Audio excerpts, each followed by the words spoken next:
What's going on, hybrid shooters? It's Jason Vong, and here's my first impression on the Sigma Art 20mm, 24mm, and the 135mm.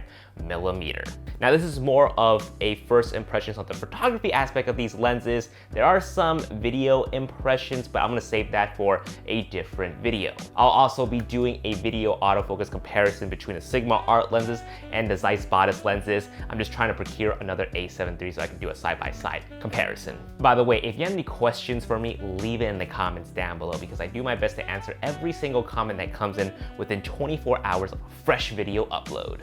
All right, so let's go ahead and address the elephant in the room. Yes, these lenses are big. Yes, they are heavy. Yes, they will make your setup front heavy, and if you have multiple of these prime lenses, they are going to take up a lot of space. But it's completely understandable. These are 1.4 lenses, well, 1.8 for the 135. But the point is, huge glass elements within these lenses, but they're gonna give you some really beautiful results. Now, in my opinion, the 24mm 35-50 are probably the most reasonable in terms of size, weight, and balance on a full frame camera. Now, if you recall from my last video, I mentioned that the Sigma Art 35 and 50 is just a little bit heavier compared to the Zeiss 35 and 50. Now, rumor has it that Sony's coming out with their G Master 24mm f1.4 prime lens sometime this year, and if it's anything like their recent new lenses, they're gonna likely make it much lighter than their competitors. Just to give you guys a bit of a reference, the 12 to 24 and the 400, they're both much lighter than their competitors out there. So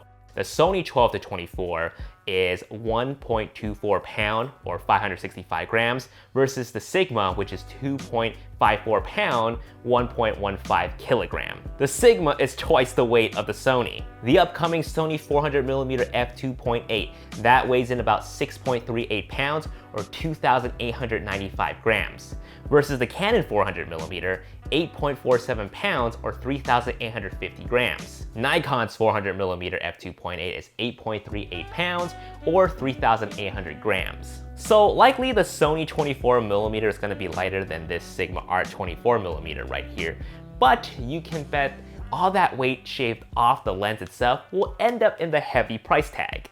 By the way, to all my APS-C shooters out there, because I know you guys will be asking this, it's really hard for me to recommend the art lenses for cameras like the a6000 just because of how unbalanced this setup is. Not to mention the crop factor that you'll be experiencing using these lenses on a crop body. But you are absolutely correct to assume that you'll get some amazing photos when you're using these lenses on something like an a6000. So if weight and size don't matter to you, and if you're planning on moving on to a full frame camera sometime soon, then by all means consider the art lenses. Otherwise, consider the Sigma Contemporary 16mm and 30mm 1.4. Those are about half the cost. Well, actually half of everything.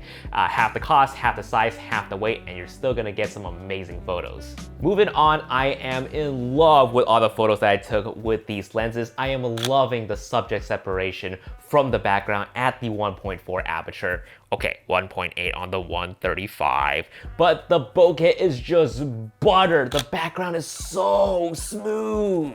You're gonna get some really unique looks, especially with these wide angle lenses at such a wide open aperture. The autofocus is snappy and responsive. I had a great time doing street photography at the Griffith Observatory with all of these lenses. Combining it with silent shooting, I was able to be very unobtrusive to get some in-the-moment shots, especially this shot right here. I just pulled up the camera and fired 3 quick shots of the family enjoying the sunset. Now, I will say this though, out of the 3 lenses, it seems like the 24mm has a very similar autofocus issue to the 35mm. There were a few rare occasions where the autofocus wasn't being responsive, where I was soft pressing the shutter and it wouldn't do anything until I actually snap a photo first, then the autofocus becomes responsive again.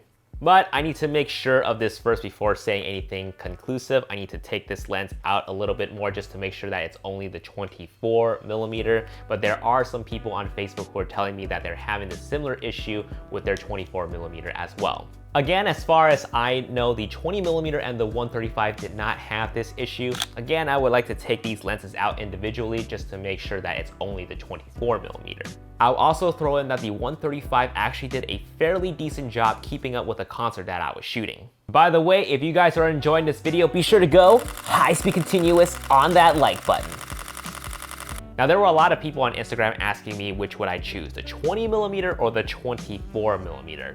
For the record, I use the 20mm more just because it's a bit of a more unique lens over the 24mm. But given those two choices only, I would opt for the 24mm instead. Honestly, 20mm didn't feel wide enough, and it's likely that I'm just not used to that focal length. Given some time, I probably will, but initially, I still found myself having to back up a whole lot to get a shot, as opposed to using something like a 16mm or an 18mm. And especially for videos, I would probably go for the 24 if I need a wide angle lens from the Art series, just because I can use my circular ND filters, versus the 20mm where I would need to get filter holders from brands like Nisi or Lee. Now, in terms of distortion with a 20mm, if there is any, it's not glaringly obvious in the real world. Some lenses you'll see for sure though, if it has bad distortion or not. Moving on to the a7RIII. Oh man, so I shot some videos, some B-roll with it, with this lens for this Thursday's Gear Talk, and oh my god, at 1.8, that bokeh is just so buttery smooth. Honestly, I would have this as my dedicated B-roll lens. Just look at that subject isolation. Now, there are some people who are asking me if I would give up the Batis f2.8 for this lens, and honestly, the answer is still no, just because of the size. The a7RIII Batis f2.8 is great for run and gun situations like travel, for general wedding work, and the Batis f2.8 is good enough. Yes, I do wish it was an f2. If they found a way to make it an f2 and keep it that similar size and weight, it would have been perfect. As for this a7RIII though, I can see myself renting this for a few projects if I want that buttery smooth bokeh. And yes, portrait comparisons between the two a7RIIIs are coming. We have something scheduled this weekend, so if it pans out, I'll have a video to you guys next week.